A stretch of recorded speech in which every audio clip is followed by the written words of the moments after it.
Hi, I'm Nate May, and this isn't music theory. In the last video, we focused on scales, and in this one, we're going to focus on chords. And chords really live within scales, and really, if you grasp this concept, you'll be able to do a lot of things. We looked at Lean On Me before, but if we actually look at the way that Bill Withers played it on the piano, he played it like this.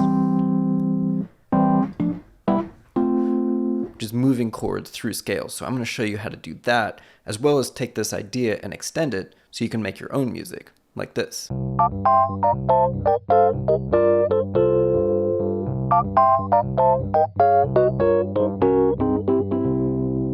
So let's get started. The melody to the verse of Lean On Me just moves through the major tetrachord, like this.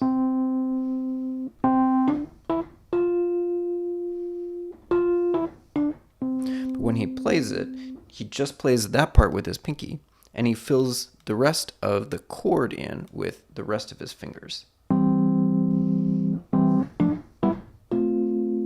So when I play that, I'm just keeping my fingers in one shape, and I'm moving that shape across the white keys. I can do that because this is in C major, and all of the white keys make up the C major scale.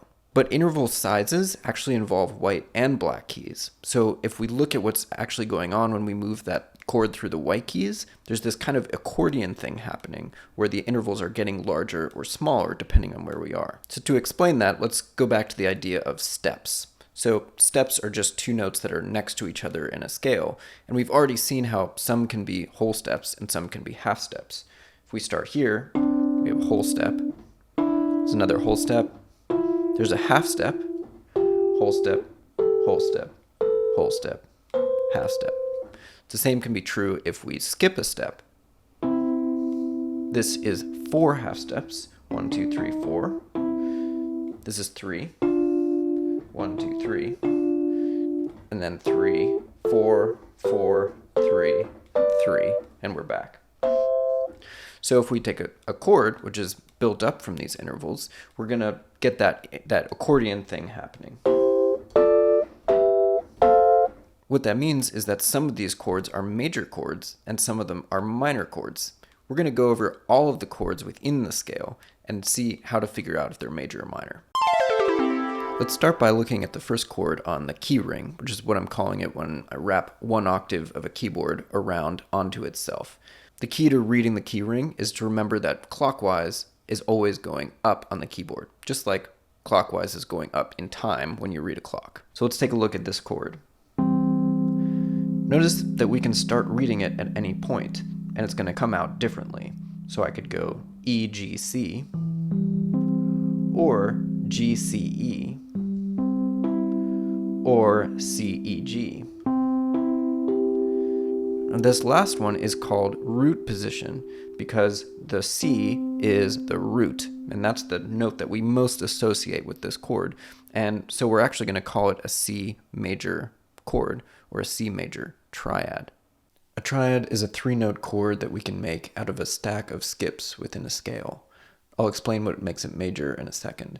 A triad is in root position when the lowest note in that stack, the root, is also the lowest note that we're playing. And if we put this in root position, we can see the intervals going up from there. So we start off with 4 half steps. 1, 2, 3, 4. And then we have 3 going up to the G. 1, 2, 3. And then 5 going up from the G to the C. So again, starting from the root, we have 4 half steps, 3 half steps, 5 half steps, and that makes it a major triad. We could rotate those intervals and it would still be a major triad. So 3, 5, 4, or 5, 4, 3. Or if we did it again, 4, 3, 5. All of those are what are called inversions of the major triad. So let's keep moving through our Lean On Me chords. Remember it goes. So the next chord after this one is this one. This one looks pretty similar, but again, let's put it in root position and count the intervals. Now it's in root position. Now the first interval is 3 half steps. 1, 2, 3. And then we have 4. 1, 2, 3, 4. And then 5. 1, 2, 3, 4, 5. So this one is 3, 4, 5. And again, we could rotate those intervals. 4, 5, 3, or 5, 3, 4. And this one is a minor triad. The best way to illustrate the difference between what a major triad and a minor triad sounds like is by playing them based on the same root. So if we're on D, here's our minor triad, 3, 4, and here's the major version, 4, 3. So the roots of these chords are just moving through the notes of the C major scale. We started with C as the root, and then we had D. The next one is going to be this. Can you tell just by listening whether that's major or minor? Okay, well, let's put it in root position and count.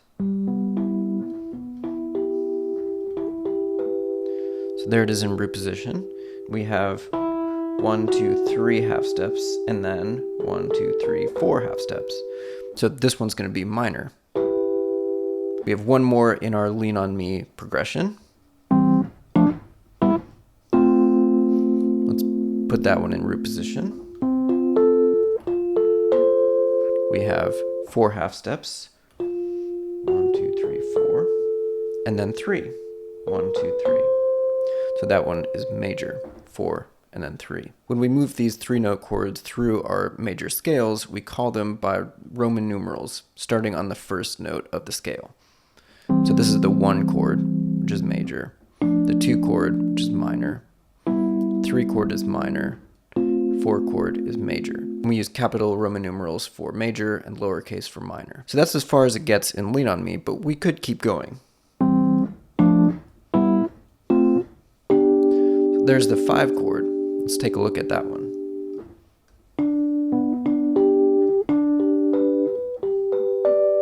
This one is 4 half steps, and then 3. So that one's major. Next is 6.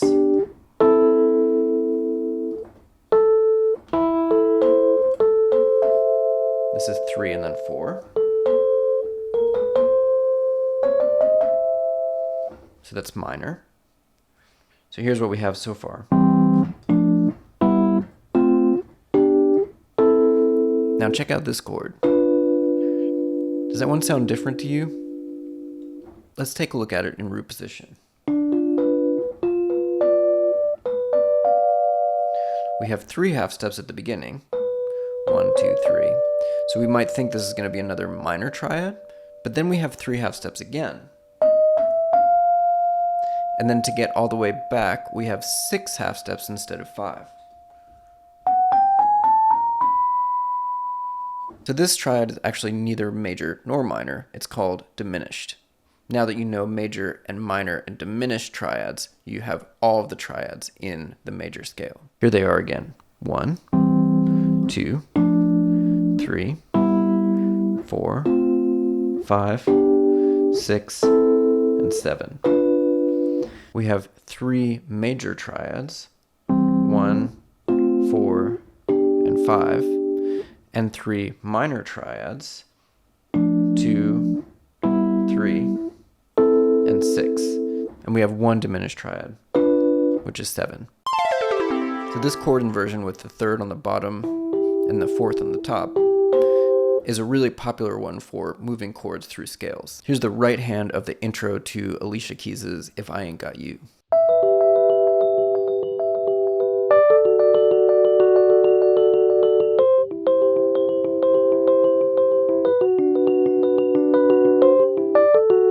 All that is triads moving through the G major scale.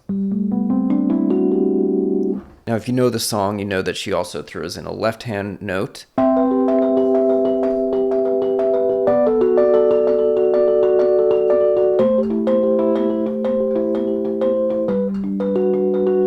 That changes it to a 7th chord, but the sound of the triad is really still present in the right hand. Moving chords through scales in this inversion has been popular for literally hundreds of years. If you go back to the Renaissance, there's a style of writing for voices called faux-bourdon in France and faux-bourdon in English, and it refers to this style of literally just moving chords around in that inversion in parallel motion. So given that this is such a popular thing, it's really great to practice chords in this inversion, moving through different scales, like this. Here's C major.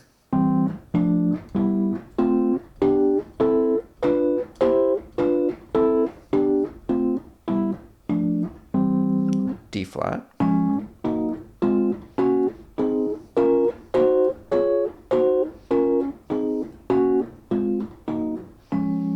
D, etc. But even more popular than that is a looser approach to moving chords through scales, which is especially handy if you want to harmonize a melody with a new chord on every note. If you check out Corey Henry's Handman organ playing, you'll hear this a lot. And Miles Davis must have also had a taste for it, because if you listen to the intro to You're My Everything from Relaxin' with the Miles Davis Quintet, he interrupts the pianist Red Garland and says, "Play some block chords, Red." At which point Red Garland plays his famous block chords, which are just chords moving through scales. So if you're trying to take this looser approach to moving chords through scales, how might you change the chords as you move them? Well, we can actually go back to Lean on Me to answer that question. There's this call and response that happens after that part that we learned. And then it goes. So here's what those two chords are. The first one is in the inversion that we're used to. And if we put it in root position, we can see that the root is D. So that's just our 2 chord. And then we go to this, which is already in root position, and the root is F. So that's our 4 chord. So we're moving from 2 to 4. But look how that's happening. Instead of moving like this, I'm actually keeping 2 of the notes the exact same.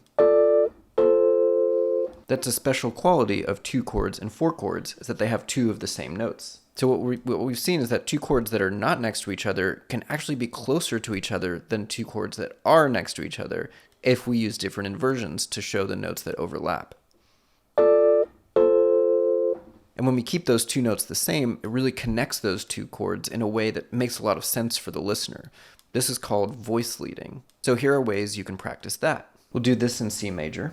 We start off with a C major triad, and then we move the top note up 1 step to get an A minor or 6 chord, and then we move the bottom 2 notes up a step each to get a 2 chord. And then we repeat the process. This gives us our 7 chord. This gives us our 3 chord.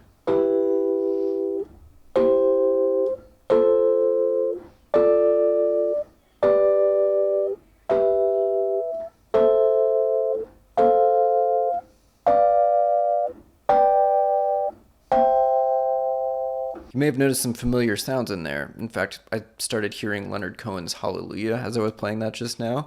That's because it's a really musical thing and it's really common. If you put in the left hand playing the roots, you can hear those relationships.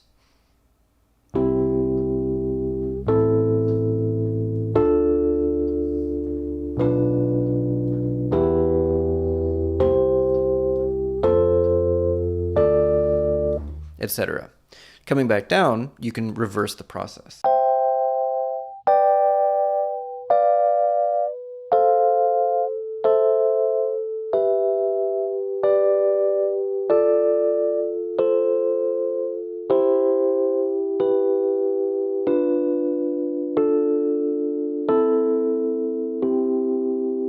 Then once you're good on that, you can climb in the opposite order.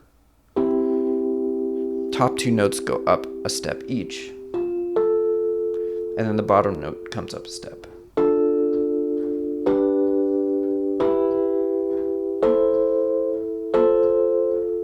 If I put in the left hand,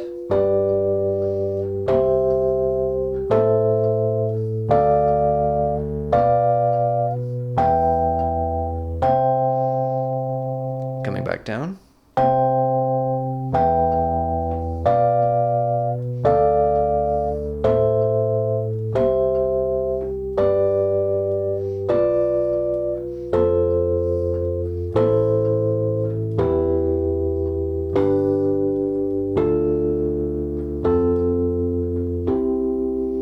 And then, of course, you'll want to practice these in all 12 keys to get a really good grasp on them.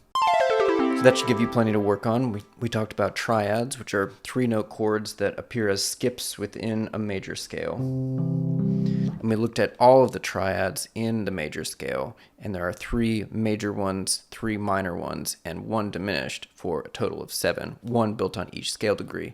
And we call those triads by the number that they're built on. The note that they're built on is referred to as the root. And then we talked about moving this inversion of a triad through the scale in different ways and making it musical. And then we looked at how to move between 2 different inversions of the triad that can actually be close to each other.